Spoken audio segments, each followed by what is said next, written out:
Welcome to Focus Today. I'm your host, Perry Atkinson, and what a delight to have back with us. It's been a while to have our good friend Ted Shoebat with us today. He's the author of For God or For Tyranny, a book you may want to check out.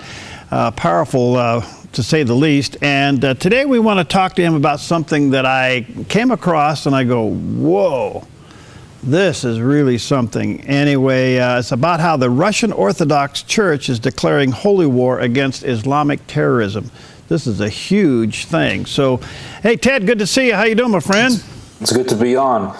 It's been a little while, but it's always good to be on this show. How are you doing, sir? Good, doing well. Good to see you. Well, listen, when I got caught up on all this and reading about it, this is quite a move, isn't it?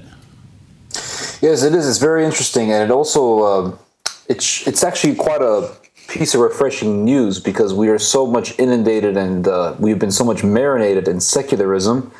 And in every war recently that we've been involved in, or any time that we talk about fighting Islamic terrorism, it's always being said through a secular lens, never through a religious lens, never through and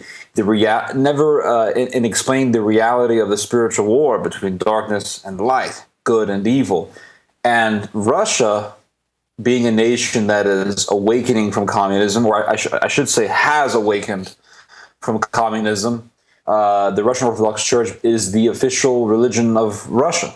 It's not atheism anymore. It's the Russian Orthodox Church. And the Russian Orthodox Church, as you said, declared war on Islamic terrorism just this month, actually. The patriarch of Russia, and for those of you who don't know what a patriarch is like saying the Pope of Russia, the patriarch of Russia stated that, quote, the war on terrorism today is the holy war today. I pray to God that people all over the world understand this and stop dividing terrorists into good and bad ones, as well as connecting the war on terror with their own goals. Of course, he's talking about the United States supporting certain Islamic terrorists in the conflict in Syria and Iraq. And then he goes on to say that are often non-declared yet strongly present on the political agenda, et cetera, et cetera. Now, this is not the first time this has happened. Last year, very similar situation happened in which you had the senior cleric of the Russian Orthodox Church. His name is Vsevolod Chaplain, and I'm probably not pronouncing the name right. Vsevolod Chaplain, and he stated in one speech, he said, whatever they are trying to justify terrorism with, it cannot be justified. Thus, any fight against terrorism is moral. We can even call it a holy fight. So I think that we're going to be seeing more of this. And I think as the years go by, as the world becomes more and more violent, we're going to be seeing Christian militancy increasing, becoming much more enthusiastic, much more passionate in Eastern Europe. And also what we're going to be seeing is the Eastern Orthodox countries uniting together in an Eastern Orthodox confederacy under Russia. This is what I believe is going to be happening. This is actually the plan of the Eastern Orthodox Church ultimately. Yeah, that was kind of my next question. Will this bring some kind of a unification within all of the Orthodox churches if Russia takes this lead to declare holy war against radical Islamic terrorism? So I'm thinking, wow, this is a big deal.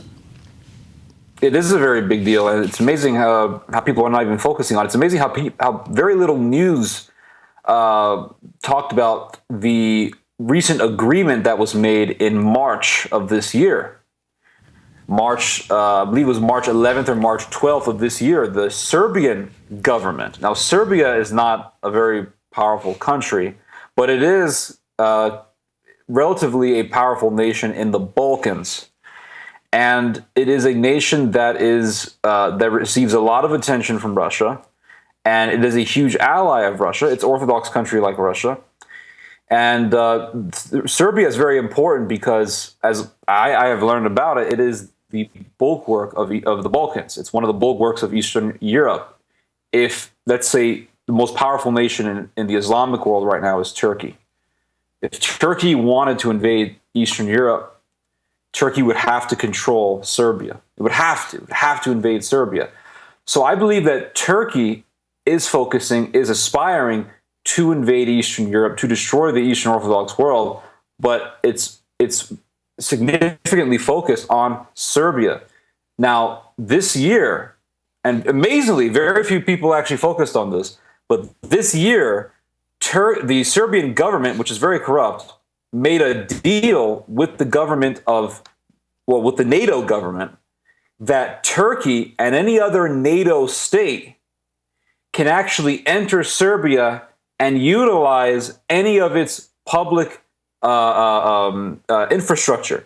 And from the report I have here, I wrote about this year. Oh, sorry about that. Apologize. Apparently we had a little bit of a Skype hiccup there. We'll get him back here in just a moment. Anyway, we're talking to Ted Shoebat. Now, you probably have followed some of his writings.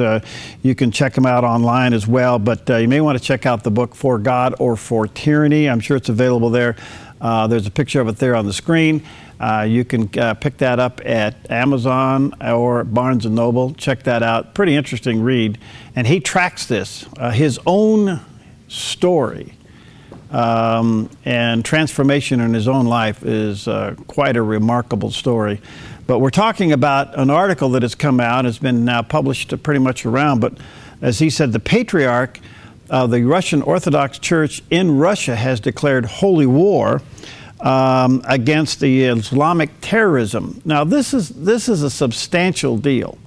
Now you have a major religion going after a major religion. And will the Russian Orthodox Church be the catalyst of all of the Orthodox Church throughout Eastern Europe to come together in a coalition to declare the same thing? Is yet to be seen, but I can't help but think that this coalition will eventually occur. So we got him back. Thank you, Ted. Sorry about that. Sorry about that. I don't know what happened. I got disconnected there. No, you're fine. Hey, listen, you know, the other thing about this that makes it so interesting to me, doesn't this put Putin in a box?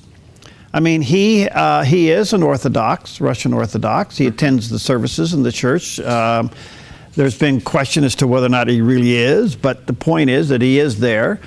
Now, if his church is going to declare holy war against the Islamic terrorism, and yet his political policy is to support those states, he's kind of in a pickle. Which state? The Islamic states? Well, I mean, Syria, sending arms, and some of these other places that are supporting this terrorism. That's obvious. I mean, you have to understand, I mean, what else is he going to do? He has to fight against these terrorists, and the United States isn't really doing any. Okay, we're obviously having, I apologize for that. We'll get it straightened out here in just a moment. Let us take a quick break. We'll come back. We'll try to reconnect and see if we can get this worked out. Again, you may want to check out the book, For God or For Terrorism. We'll be right back.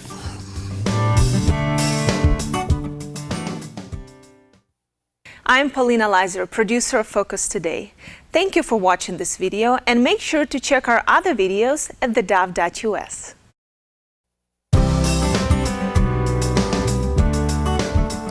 Welcome back, and our guest today is a delight to have back with us. It's been a little while since we've had Ted Shoebat back with us.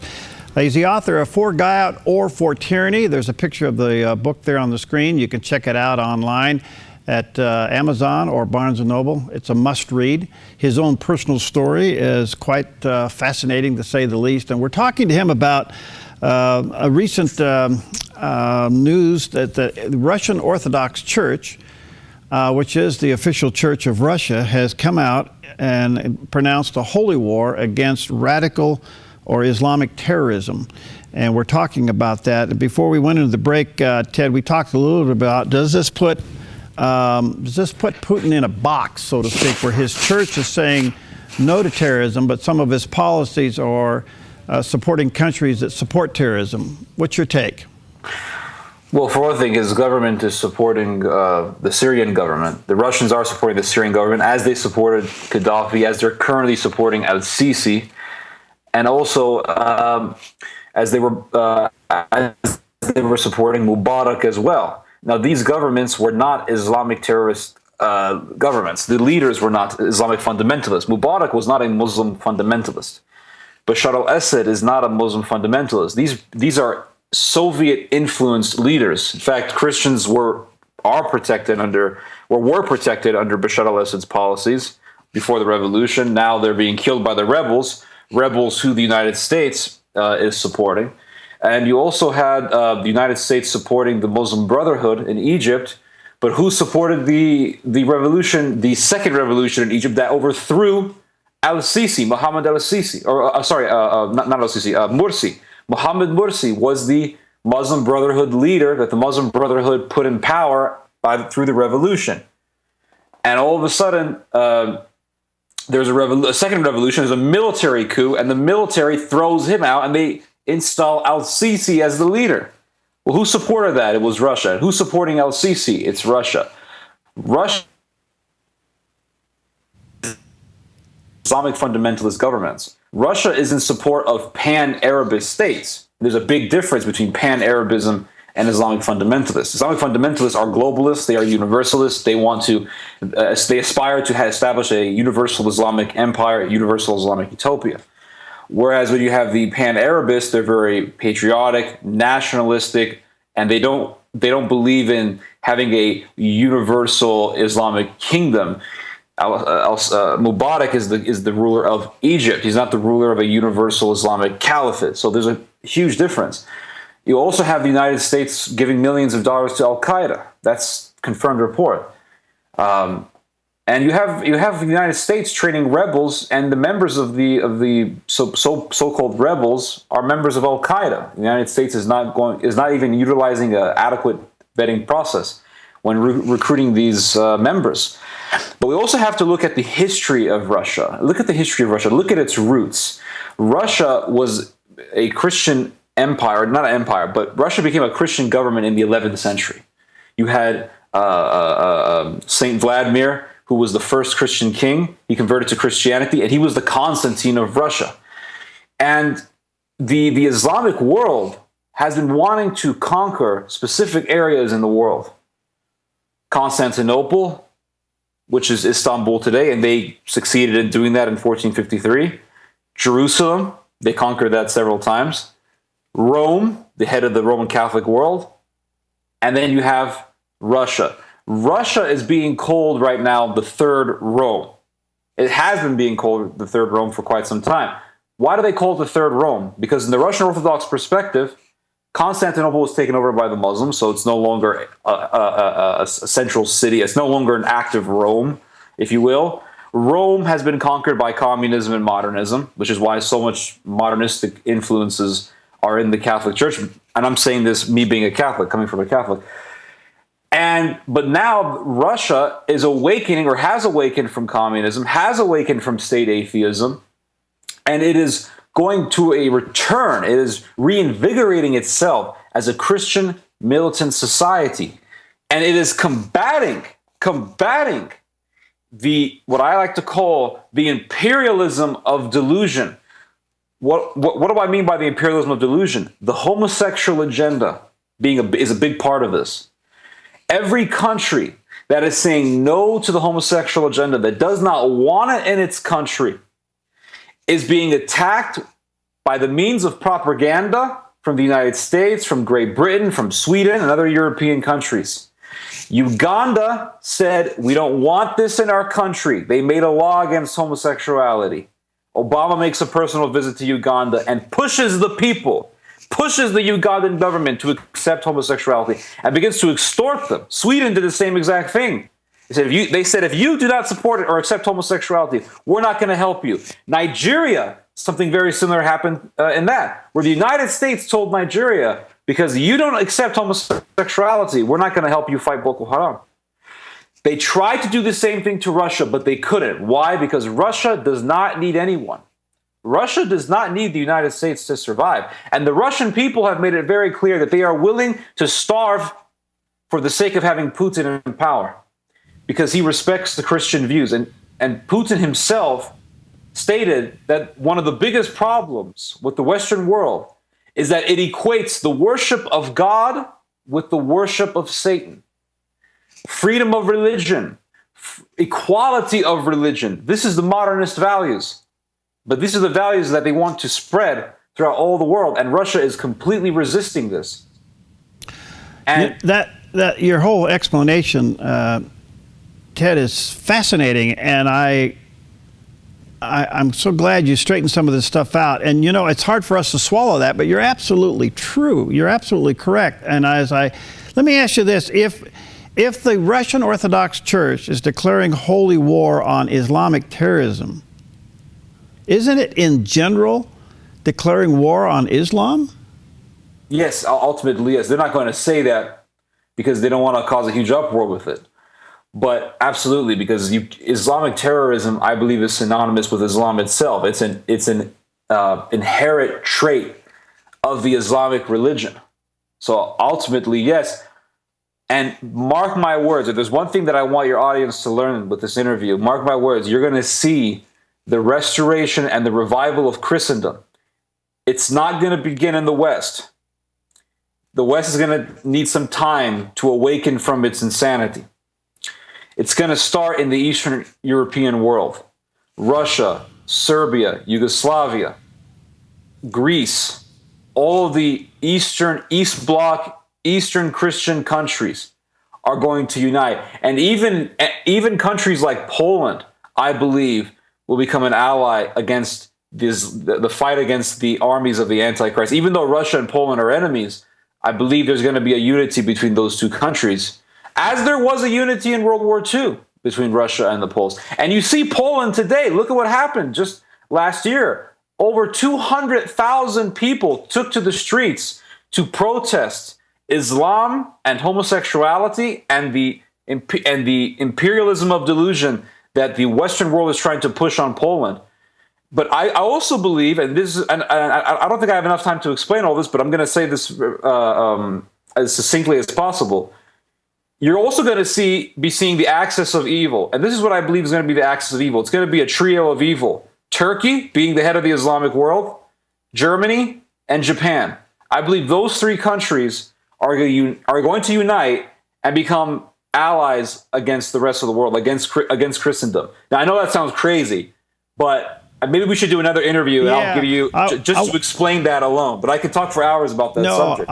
I know I've touched your hot button there. So under the scenario you just given, if there's this a religious, spiritual awakening in the East, where does that leave Germany, the UK, and France?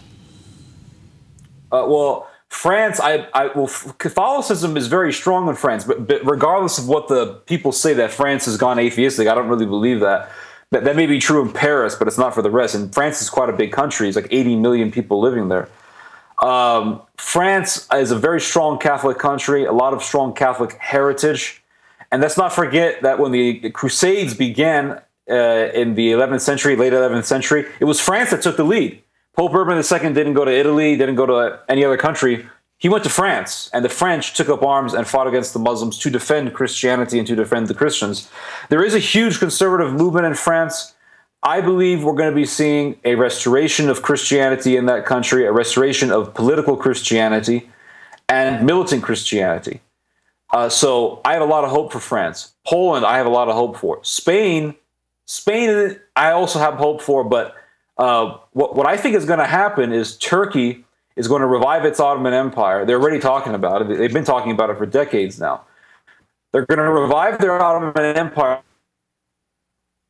invade Europe. They're going to try to invade the Eastern Orthodox world, as they invaded the Eastern Orthodox world in the Middle Ages and even in the Renaissance era. And that is going to really wake up the Western world. Not wake up in the sense that, oh, we're going to have to fight for our secular values, which is the rubbish talk that they're exhibiting today. Oh, we have to defend our secular values. That's garbage. They're going to wake up in a sense of enlightenment towards fighting for Christianity, not for secularism or democracy or any of that nonsense, but for Christianity, for Christian militancy. You can feel that. You can sense that coming. Hey, one other question before I run out of time. We'll get you back because you got a lot to share with us. Let me ask you this, Ted. In some ways, if the Russian Orthodox Church has now declared this holy war against the Islamic terrorism, which is really against Islam, but we'll leave that part of it out. It does kind of put Putin and Trump on the same page, because Trump is basically saying, well, time out here. You know, is there similarities here? There are similarities, most definitely, and it seems that the rest of the world are all voting for their Trumps. We see this in the Philippines. We see this in Japan. Everyone is going to be voting for the person who's going to be on the extreme. It's not going to be a moderate. So Trump is not necessarily a moderate. I do believe Trump is more of an isolationist, if anything. So if he wins, and I believe he's going to win, from what I've seen, I think he's going to win. I think he's going to be an isolationist. He's not going to get involved in the rest of the world. So without America hindering things, I think that's going to enable countries like Russia to become even more powerful. And I think that's a good thing. I don't think that's bad. But it's also going to enable other countries that are bad to become very confident and to empower themselves.